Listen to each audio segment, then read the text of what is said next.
Baiklah, Bismillahirrahmanirrahim. Assalamualaikum warahmatullahi wabarakatuh. Waalaikumsalam. Waalaikumsalam. Selamat malam, Om Swastiastu, Shalom, Namo Buddhaya, Salam Kebajikan, Merdeka, Salam Pergerakan. Selamat malam, Bung dan Sarinah, sahabat dan sahabati, Bung dan Sarinah dari GMNI FPST UNY, dan juga sahabat-sahabat dari PMII UNY. Selamat malam, selamat datang di diskusi kita, diskusi gabungan pada malam hari ini, di mana kita akan membahas mengenai RUU HIP. Baiklah, selamat datang juga kami mengucapkan kepada Mas Diasmo selaku pembicara kita, dan juga kepada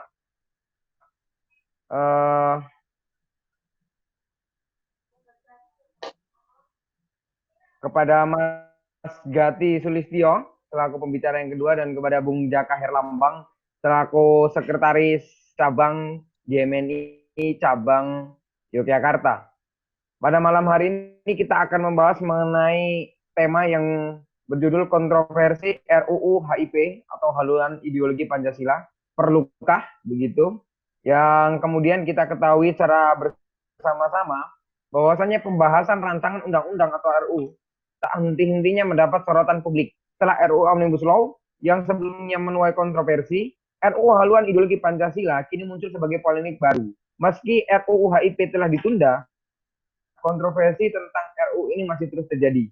Bahkan banyak orang yang mengikuti aksi penolakan RUU HIP di Kompleks Parlemen Senayan, Jakarta. Ada memang dua hal yang menjadi polemik dalam RUU HIP ini. Pertama, tidak tercantumnya TAP MPR tahun 66, dan juga yang kedua mengenai pasal 7 di bab 2. Ya, tentunya langsung saja tanpa membuang-buang waktu, langsung saja kita mulai diskusi pada malam hari ini dengan narasumber kita yang pertama, kepada Mas Diasmo Sandi selaku Kepala Bidang Advokasi dan Kerjasama Pusat Studi Pancasila Universitas Gadjah Mada Yogyakarta. Saya selaku moderator. Tapi sebelumnya saya jelaskan mekanisme diskusi pada malam hari ini dulu. Jadi kita mendengarkan paparan dari narasumber-narasumber kita, yang selanjutnya setelah ketiga narasumber selesai menyampaikan, dilanjutkan dengan sesi tanya jawab, yang kemudian sesi tanya jawab tersebut dapat dituliskan di kolom komentar untuk memudahkan kita semua. Ya, begitu mengenai mekanisme untuk diskusi. Langsung saja kita mulai. Kepada Mas Diasmo Sandi, saya persilahkan. Baik, apakah suara saya sudah didengarkan? Sudah Bisa cukup, Mas, Mas. bisa Mas. Oke. Bisa, Mas. Assalamualaikum warahmatullahi wabarakatuh. Waalaikumsalam warahmatullahi wabarakatuh. Selamat malam, salam sejahtera untuk kita semuanya. Amin. Om Santi, Salam, Namo Buddhaya.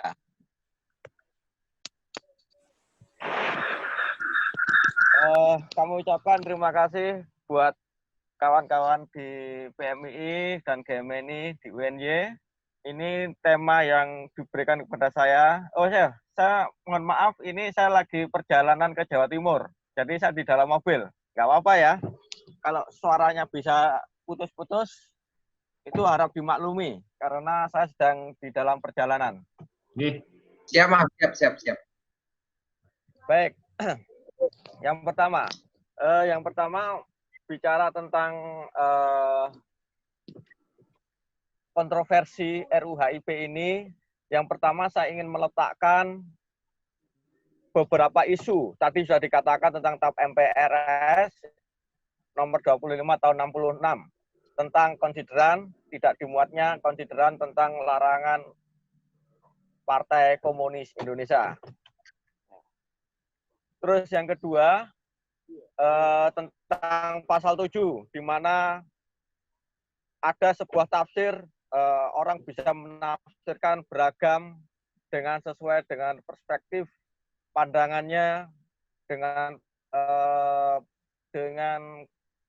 nalarnya yang dibangun dengan keilmuan ataupun dengan hal yang mereka miliki masing-masing, sehingga menimbulkan tafsir yang beragam. Terus yang ketiga itu adalah tentang persoalan apakah dengan adanya RUHIP ini itu mendegradasi Pancasila sebagai dasar negara. Ada yang mengatakan, ada pendapat yang menyatakan bahwa ini mengkerdilkan Pancasila, bahwa ini akan mengganti Pancasila.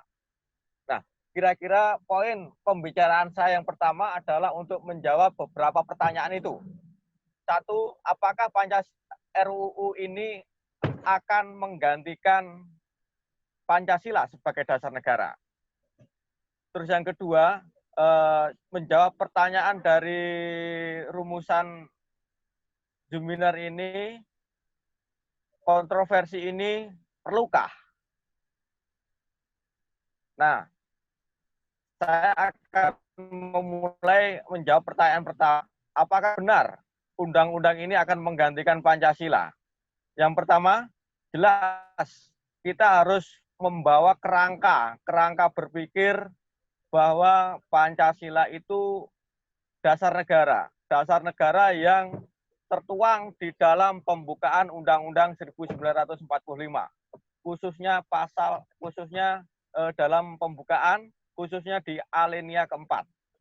Ketika dia sudah diterjemahkan di dalam pembukaan, artinya dia sudah sah menjadi sebuah dasar negara Republik Indonesia. Nah, status hukum daripada dasar negara ini adalah dia akan menjadi segala sumber hukum. Dia akan menjadi ideologi dan dia perlu diterjemahkan oleh pemerintahan negara Republik Indonesia. Karena itu, sebagai segala sumber hukum dan tata tertib perundang-undangan, dia ada di tingkat yang tertinggi. Makanya, sedangkan RUU HIP itu ada di level ketiga. Yang pertama itu adalah undang-undang, yang kedua MPR, yang ketiga itu adalah tentang undang-undang. Ini adalah hierarki hukum. Nah, Pancasila itu adalah sumber hukum dari semua norma peraturan perundang-undang ini. Maka saya tegaskan bahwa undang-undang tidak bisa menggantikan Pancasila dasar negara. Karena derajatnya lebih rendah daripada dia sebagai dasar negara itu sendiri. Ya, jadi konsekuensi tidak ada mekanisme hukum yang bisa menggantikan Pancasila, termasuk presiden, DPR, ataupun siapapun itu tidak berhak dan tidak bisa mengganti Pancasila. Kenapa? Karena negara Indonesia ini didirikan. Pertanyaan dari ketua sidang saat mau mendirikan negara ini, apa dasar negara Republik yang akan diadakan? Maka ini adalah manunggal dengan negara Republik Indonesia. Kalau dasarnya ini dicabut ataupun diganti, maka negara Republik Indonesia itu otomatis bubar. Ya, karena itu mengganti Pancasila sama dengan membubarkan negara Republik Indonesia. Jadi RUU HIP tidak akan mungkin dan tidak akan bisa menggantikan posisi hukum keberadaan Pancasila sebagai dasar negara. Jadi tesis ataupun asumsi ataupun tafsir yang mengatakan bahwa RUU HIP itu akan menggantikan Pancasila, itu saya katakan salah. Nalarnya tidak pas, nalarnya tidak tepat, dan tidak sesuai dengan kerangka berpikir tentang bagaimana dasar negara itu. Kedua, saya ingin masuk ke wilayah tentang kontroversi. Ya, kontroversi. Bagaimana? Perlukah kontroversi ini? Kontroversi itu, ya, kontroversi itu dalam kajian sebuah keilmuan ada sebuah tafsir. Ilmunya itu adalah hermeneutik. Hermeneutika atau hermeneutik ini akan menjelaskan bagaimana yang namanya menafsirkan segala sesuatu. Kita pasti, ya ini kan juga banyak anak-anak muda, kita akan menafsirkan cantik itu seperti apa. Orang mempunyai tafsir yang macam-macam. Ya, di zaman bapak saya mungkin ya, orang cantik itu orang yang pintar masak. Bisa saja seperti itu. Zaman dahulu orang cantik itu adalah orang yang seperti ini. Hari ini orang cantik bisa didefinisikan bahwa dia yang putih dan seterusnya. Nah, artinya apa? Tafsir sesuatu itu sesuai dengan teks dan konteksnya. Karena itu setiap orang akan mempunyai tafsir sendiri-sendiri. Maka kontroversi ini harus diletakkan sebagai pengayaan dan sebagai pergulatan pemikiran. Itu tidak apa-apa. Kontroversi itu bagi saya tidak ada masalah selama ada rambu-rambunya. Rambu-rambunya itu adalah apa? Kita berpendapat boleh, karena kita adalah negara demokrasi, sesuai sila keempat misalnya. Kita boleh, kita menjamin orang untuk berkumpul dan berserikat. Tapi di sana juga kita batasi bahwa Anda boleh berbeda pendapat, ya pendapat Anda kita hargai, tetapi yang kita larang, yang dilarang oleh negara itu adalah memaksakan kebenarannya, memaksakan pendapatnya bahwa pendapatnya itu yang paling benar. Nah ini yang tidak boleh. Kontroversi itu tidak apa-apa, itu akan menyehatkan. Dia akan membangun sebuah diskursus. Apakah itu perlu? Oh perlu. Ya, karena undang-undang RUU ini ketika akan menjadi undang-undang, dia akan melibatkan banyak publik. Akan berdampak pada semua elemen masyarakat. Sehingga dia butuh ada perdebatan publik, dia butuh kontroversi. Karena itu akan menyehatkan negara kita. Tetapi yang tidak boleh itu adalah ketika berkontroversi negara misalkan, kalian warga negara harus setuju dengan gagasan negara seperti ini. Oh, nggak boleh, nggak bisa. Itu akan negara akan dituding, dia akan memberikan tafsir kebenaran yang mutlak. Bahwa kebenaran itu dimiliki oleh negara. Dan itu akan membawa konsekuensi, akan menjadi sebuah negara otoritarian. Otoriter seperti yang terdahulu. Pun sebaliknya, warga negara ataupun ormas tidak boleh membawa pendapat bahwa pendapat saya ini yang benar, yang lainnya salah. Karena itu ini harus mengikuti keinginan saya. Tidak bisa. Negara demokrasi kita tidak menghendaki adanya pemaksaan sebuah pendapat yang itu harus menjadi kebenaran pribadi ataupun kelompok dan itu dipaksakan untuk menjadi kebenaran negara. Ya. Jadi ada dua level tadi. Kebenaran itu tidak boleh ditafsirkan secara mutlak oleh negara dan tidak boleh dipaksakan. Terus yang kedua, kalau kita tidak setuju, kita juga tidak boleh memaksakan tentang ya kebenaran yang ditafsirkan pribadi ataupun ormas ataupun orang itu tidak boleh dipaksakan kebenarannya untuk orang lain. Anda suka kopi, saya suka jus.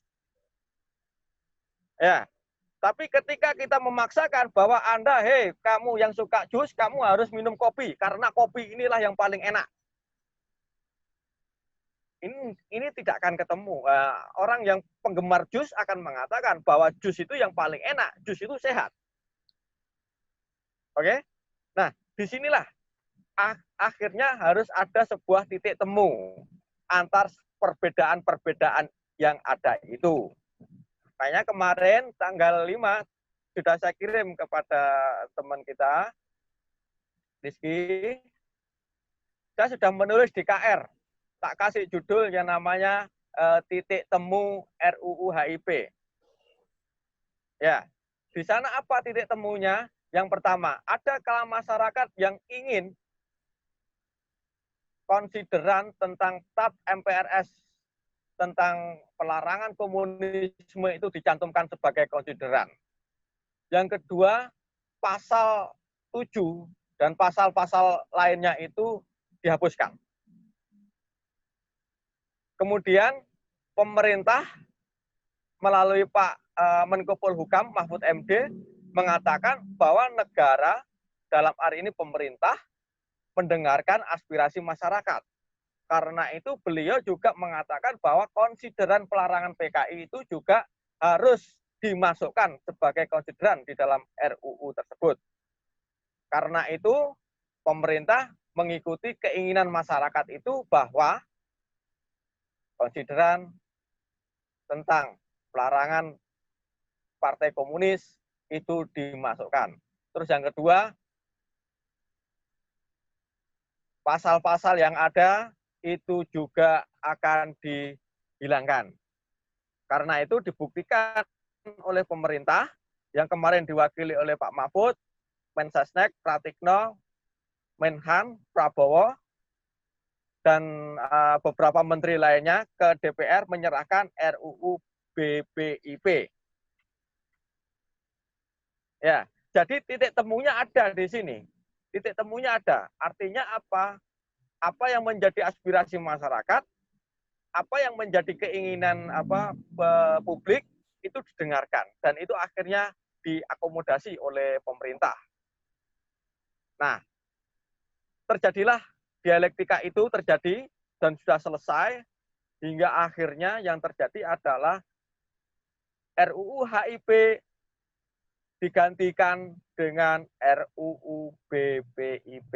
Nah, inilah mungkin pengantar dari saya, titik temu antara apa yang menjadi keinginan negara, apa yang menjadi keinginan masyarakat telah klop dan mereka bisa mendiskusikan lebih lanjut, mengkritisi bila ada pasal-pasal yang ada. Dan di dalam RUU HIP itu juga sudah dicantumkan tentang pelarangan MPRS yang tentang pelarangan PKI itu. Dan pasal 1 juga menegaskan bahwa Pancasila adalah dasar dan ideologi negara.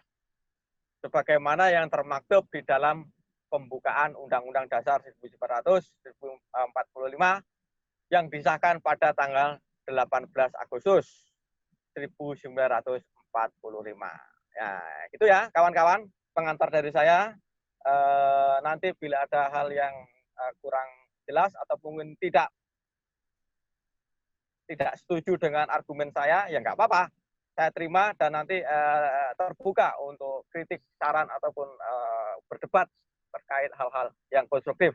Intinya, memaksakan kehendak itu tidak dibenarkan oleh konstitusi. Baik oleh kebenaran yang dipaksakan oleh negara itu nggak boleh, apalagi juga kebenaran yang ingin dipaksakan oleh warga ataupun juga ormas ataupun partai politik ataupun siapapun.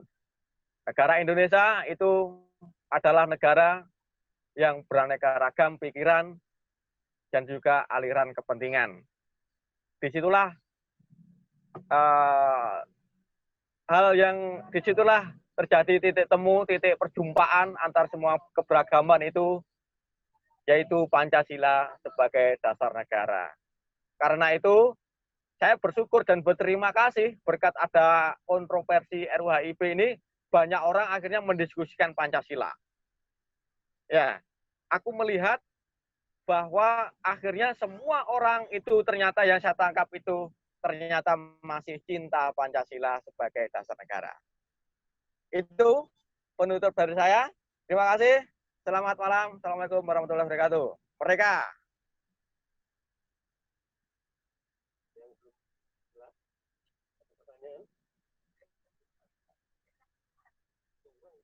Ya, itulah tadi pengantar yang diberikan oleh narasumber pertama kita, Mas Diasmo Sandi Suwandaru, selaku dari Pusat Kajian Pancasila Universitas Gadjah Mada. Dalam pengantarnya tadi dikatakan bahwasannya asumsi-asumsi publik mengenai tuduhan bahwasannya kemungkinan terjadi pergantian Pancasila itu sendiri itu secara mutlak dikatakan nihil oleh Mas Diasmo Sandi, bahwasannya sebuah RUU tidak akan mungkin bisa menggantikan sebuah dasar negara. Yang kemudian kontroversi yang muncul sebagai suatu proses dinamika di masyarakat itu wajar karena memang RUU ini memang ditujukan untuk publik dan kemudian ketika publik itu menilai tentang sesuatu yang pro dan kontra itu akan justru akan menyehatkan dari sebuah tujuan negara tersebut. Itu tadi sebagai pengantar dari Mas Dias Mosandi Suandaru selaku dari Kepala Advokasi dari Pusat Kajian Pancasila Universitas Gadjah Mada. Ya langsung saja kita menuju ke narasumber kita yang kedua. Narasumber kita yang kedua yaitu Mas Gati Sulistyo. Saya selaku moderator mempersilahkan. Tes, moderator, kedengaran? Halo? Lancar Mas, lancar. Oke. Lancar sahabat. Terima kasih atas undangannya dari sahabat PMI UNY dan PMNI UNY ya. Sebelumnya saya ucapkan terima kasih atas diskusi yang diselenggarakan. Ini menambah wawasan ya untuk saya sendiri, terutama saya sendiri, yang memang pada awal saya memang tidak begitu mengikuti dari rancangan undang-undang HIP ini. Tapi sebelumnya saya ingin menyampaikan salam kepada Bang Diasma. Teman-teman saya menitipkan salam gitu untuk Mas Diasma. Banyak sekali. Ada Mbak Arin, ada Mas Fikri, ada Mbak Sofi juga menitipkan salam untuk Abang Diasma. Terima kasih, salam kembali ya, teman-teman. Makasih Bang, sharing-sharingnya. Itu ya tadi udah dijelaskan untuk materi muatan dari RUU HIP ini. Saya menambahkan sedikit saja gitu dari apa yang saya temukan sebenarnya di rancangan undang-undang HIP ini gitu.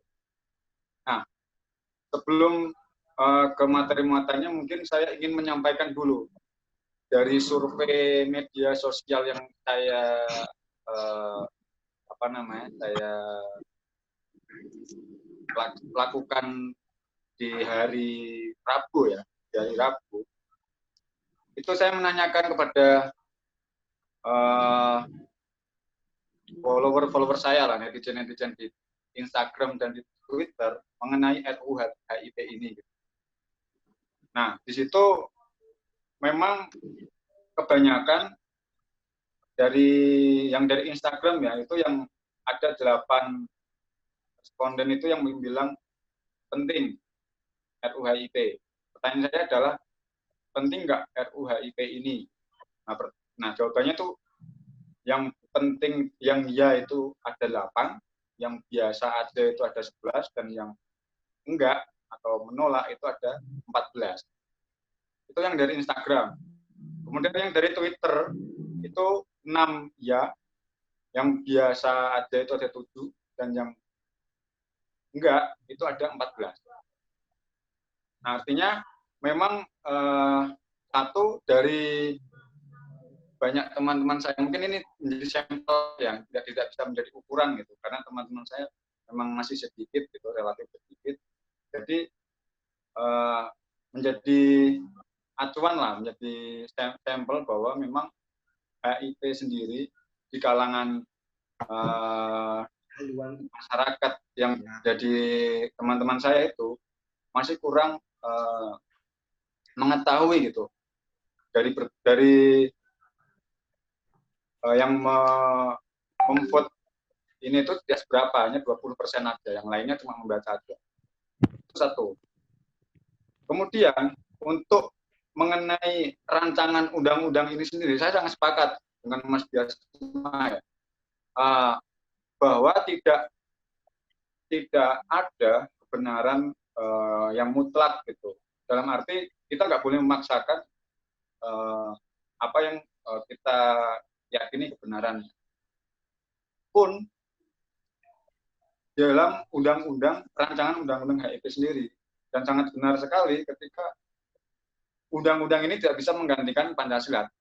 Pancasila sebagai dasar negara. Akan tetapi masuk pada materi muatan, ketika kita membaca rancangan undang-undang ini, saya itu menemukan banyak diksi yang menurut saya itu kontroversi. Apa? Yaitu gotong royong gitu. Mungkin ini sangat sangat tidak asing bagi kita gitu, apalagi dari kalangan dari teman-teman BMNI ya. Terdapat di dalam pasal yang paling utama ini ada saya tunjukkan pasal 1. Pasal 1 adalah disebutkan haluan ideologi Pancasila adalah pedoman bagi cipta, rasa, karsa, dan karya seluruh bangsa Indonesia dalam mencapai keadilan dan kesejahteraan sosial dengan semangat keluarga dan gotong royong untuk mewujudkan suatu tata masyarakat Indonesia yang adil dan makmur berdasarkan ketuhanan, kemanusiaan, kesatuan, kerakyatan, demokrasi yang berkeadilan. Nah, kenapa ini saya soroti? Karena mungkin bagian dari masyarakat itu melihat atau mendengar atau membaca simbol-simbol atau kalimat-kalimat yang itu sudah dimiliki oleh salah satu partai, itu agak riskan gitu. Saya menangkap itu, ada menemukan itu ada beberapa di pasal ini. Sudah saya tandai gitu, beberapa. Nah, ini wajar karena ini juga masih rancangan, saya juga nggak tahu nanti dibahasnya lagi kapan. Tentang kebijakan rancangan undang-undang HIP ini, menurut saya produk-produk hukum yang diproses, yang dilahirkan oleh lembaga negara kita, Dewan Perwakilan Rakyat ini itu sangat banyak ya. Dalam arti karena hukum itu mengikuti keadaan masyarakat berkembang ya, kita ini tidak bisa stagnan gitu. Kita mempunyai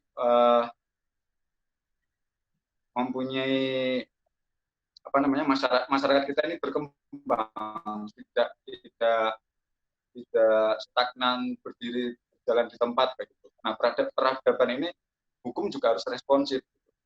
Nah, saya sangat menyetujui ketika artinya anggota DPR ini bekerja dengan menggodok sebuah undang-undang baru atau dia merancang undang-undang yang banyak banget, artinya anggota DPR bekerja. Entah itu ada maksud dan tujuan yang lain ya, dan kita juga nggak tahu, dan aturan itu kan memang produk politik, jadi proses itu juga harus dilalui. Nah, itu untuk kebijakannya. Kebijakannya sepakat adanya rancangan undang-undang HIP. Nah, ketika dikaitkan dengan rancangan-rancangan undang-undang yang lain, dengan rancangan undang-undang HIP ini menjadi tidak disoroti oleh masyarakat ketika di antara rancangan-rancangan undang-undang yang lain itu masih banyak, dan itu kontroversi juga. Ada rancangan undang-undang Omnibus Law, ada undang-undang penghapusan kekerasan seksual, dan masih lain banyak gitu. Termasuk undang-undang pesantren yang pelaksanaannya itu, aturan pelaksanaannya itu masih belum digodok dan disahkan seperti itu. Nah, ketika anggota Dewan DPR ini yang diketahui oleh Mbak Puan Maharani lebih istilahnya memilih atau memprioritaskan tentang HIP ini, saya sendiri agak bertanya-tanya gitu. Kenapa? Karena saya menduga ini rancangan undang-undang HIP ini hanya mementingkan golongan tertentu gitu. Dalam arti masih ada prioritas yang lain, dan ini tergesa-gesa kalau dari saya gitu. Maka tidak heran ketika rancangan undang-undang ini banyak penolakan, termasuk dari teman-teman saya yang ada di media sosial. Itu untuk duduk perkara yang saya sikapi terkait rancangan undang-undang ini. Nah, kemudian untuk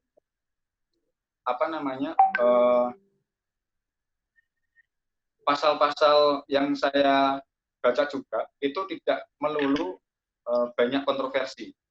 Terdapat juga banyak pasal itu yang ternyata bagus gitu. Salah satunya adalah pasal 28 tentang agraria. Itu saya baca memang pasal-pasal itu menunjukkan bahwa ada sambungannya atau tidak bertolak belakang dengan undang-undang yang pokok, yaitu undang-undang pokok agraria.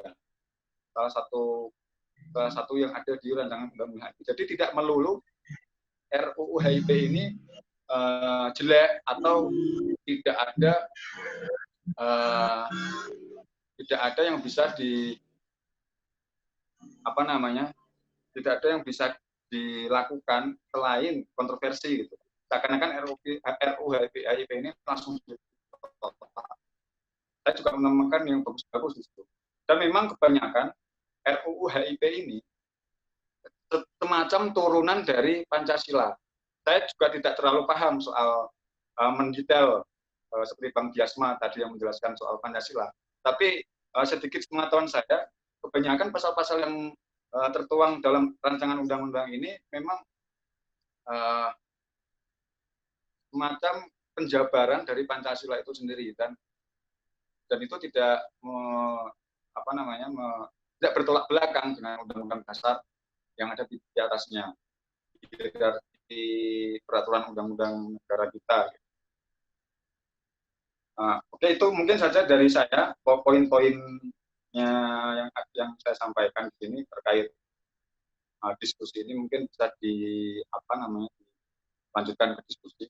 Sebelum itu, untuk menjawab tema besar ini, perlu atau enggak, kalau saya perlu untuk dibahas. Kalau kontroversi perlu apa enggak? Kontroversi di Indonesia sendiri menurut saya apapun yang dilahirkan, baik itu rancangan undang-undang, itu memang harus ada kontroversi. Artinya benar Bang Diasma bilang, artinya ada diskursus, ada semacam tanggapan dari masyarakat, dari publik terkait aturan yang akan diundangkan seperti itu. Tentunya itu dulu dari saya. Saya kembalikan ke moderator. Terima kasih. Ya, terima kasih atas pemaparan yang diberikan oleh Mas Gati Sulistyo dari Pemuda Istimewa, yang kemudian dapat kita ambil kesimpulan bahwasannya mengenai kontroversi. Pertama, kontroversi menurut Mas Gati itu merupakan suatu hal yang wajar untuk kemudian ada suatu masukan-masukan baru bagi pemerintah dalam merancangkan suatu undang-undang agar tidak terlalu tergesa-gesa. Yang kemudian ketika berbicara mengenai kesepakatan, sepakat atau tidak mengenai RUU HIP, Mas Gati Sulistyo mengatakan bahwasanya sepakat.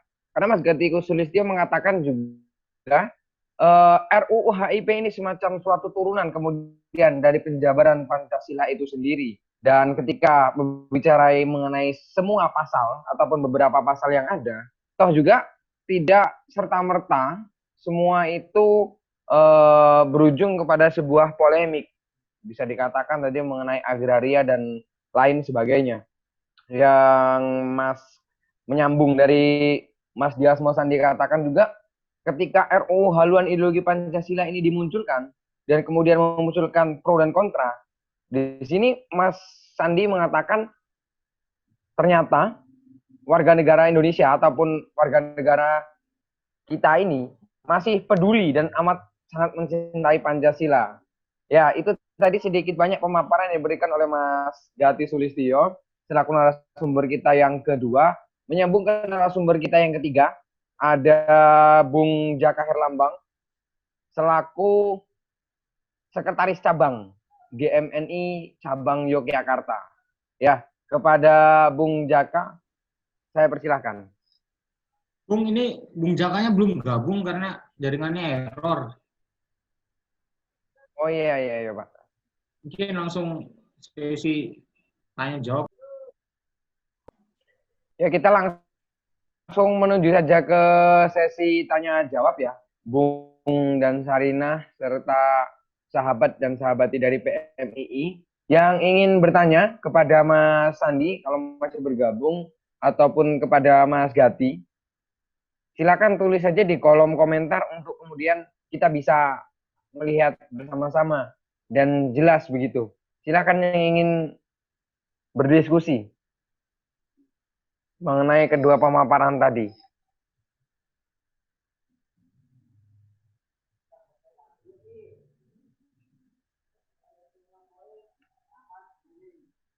Bung Randy? Halo? Lanjut dulu, Bung. Lanjut. Iya. Apakah Mas Sandi masih bergabung ya?